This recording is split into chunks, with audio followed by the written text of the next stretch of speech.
Hey folks, Guy Vandermeyer here again. It's sunny for a second day in a row in Brownsville, and I don't know if I can handle it. I'm getting burned. The vitamin D is just overpowering. Not used to it, folks.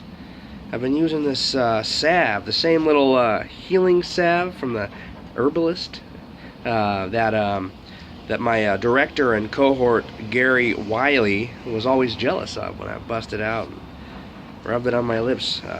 He was jealous of my savviness, but that stuff made my lips burn because it's made of oils, calendula and olive oil and stuff like that. It's not designed for chapstick, so I shouldn't have been using it that way. What do you know, folks? Well, anyway, so Guy Vandermeyer here. You know, I gotta be honest with you guys. I was getting ready to start doing readings of my novels on here. I'm gonna do an oral presentation of a 64-page kids book for adults based on my bird cartoons called The Adventures of Barnaby Longbeak that everyone's gonna be blown away by. I'm gonna get tons of likes from it, tons of followers, but you know what? Doesn't matter how many followers I get or how many likes I get. If Guy's not making his money on the street, then he's not surviving. He's not moving up in the world. I'm a traveler. I'm an artist. I'm here in Brownsville. Beautiful, sunny, depressing, rainy Brownsville, Oregon. Land of the bums. Land of the human shells. Palpable air of negative energy smothering over everything. It's a tough world, ladies and gents, and I almost died the other day of food poisoning. If you caught my previous post, I'm lucky to be alive. And ever since then, it's been about 4 days, and I haven't been selling my drawings. I've been recuperating, folks, and I need to give a shout out here. First of all, I want to announce one thing is that I'm 3 days over my 60 days, my 60-day chip in the program of Alcoholics Anonymous. I haven't had a beer or a hit of weed in over 60 days.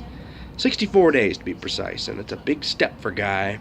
The other is that I'd like to ask anybody who's capable here on Facebook or YouTube or anywhere that I'm broadcasting to please contact me, send me a message, say I want to buy a drawing. Just a $5 donation online, and I'll mail you something right away.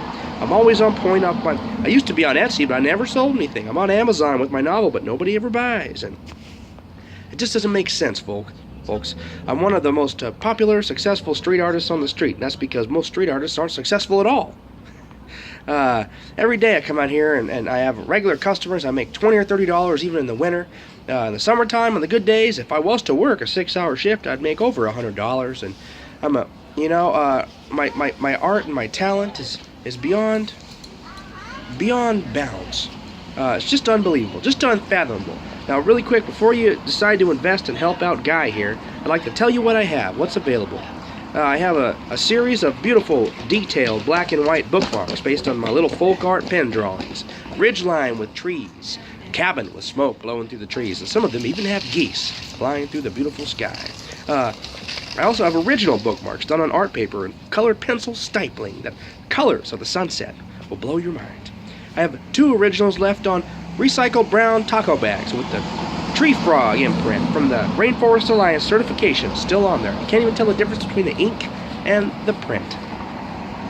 The stamp of that Tree Frog Alliance recycled certification. And these things are the landscape, the color landscape, pen drawing with colored pencil over it, and then on top of that I have lettering done. In a movie reel, like the film reel, script, cursive, saying things like "For the Love" or "The Whitaker, Eugene, Oregon," because the place formerly known as Eugene, now known as Brownsville, Oregon, aka Distraction, Oregon, aka Land of the Bums. Another thing I got, folks, is a series of little black and white postcards, lovely, featuring locations that I've done beautiful plein air drawings of from Zen centers that I've traveled to across the western United States.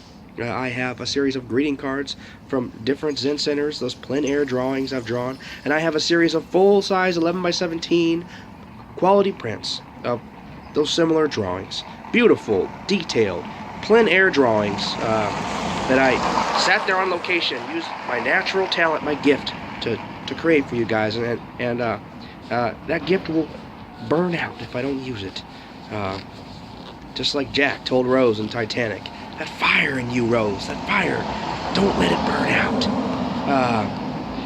The other thing is there's my novels that I write. I got copies of the first novella of my beautiful science fiction novel, Odessa. The copy of that could be yours for $10 in a well laid out little book.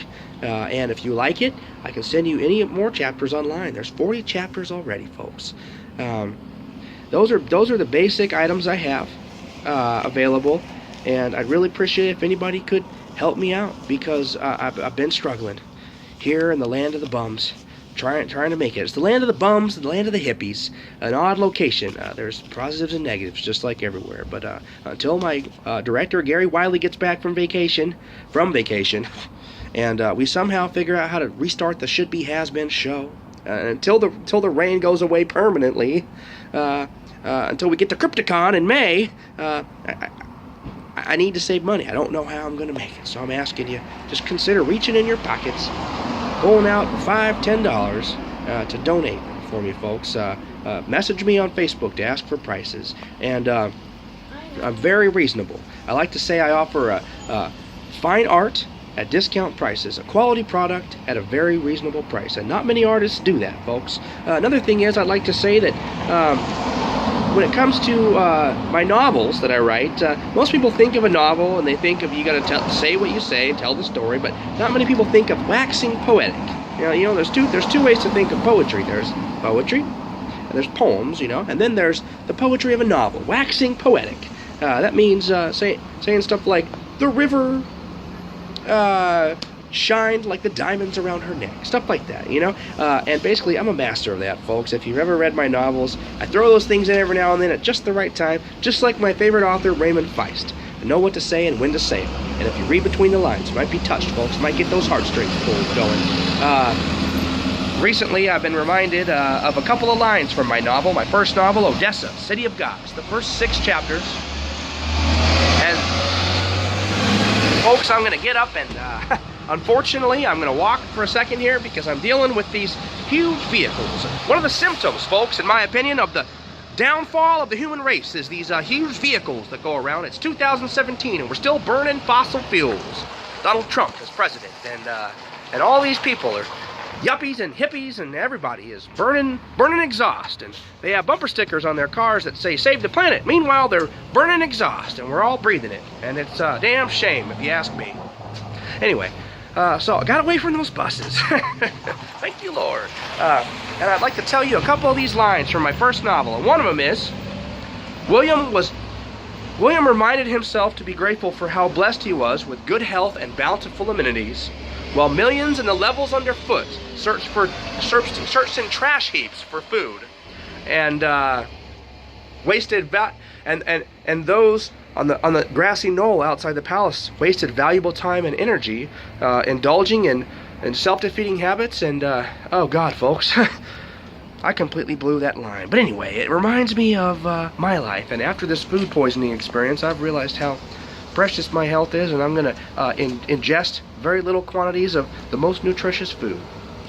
I'm going to be just like William of Odessa, the prince who played a major role in the revolution of the mega city. There's another line from my novel that I'm doing it again, folks. Second time in a row. I forgot the other thing I was going to tell you, but so Guy Vandermark fucking up here in beautiful Distraction, Oregon. I'm going to sign out, folks, so I don't ramble on anymore, but please consider donating to one-of-a-kind artist, traveled the country for 15 years, working his trade, plying his trade, hustling his drawings, and really appreciate it. Guy Vandermark.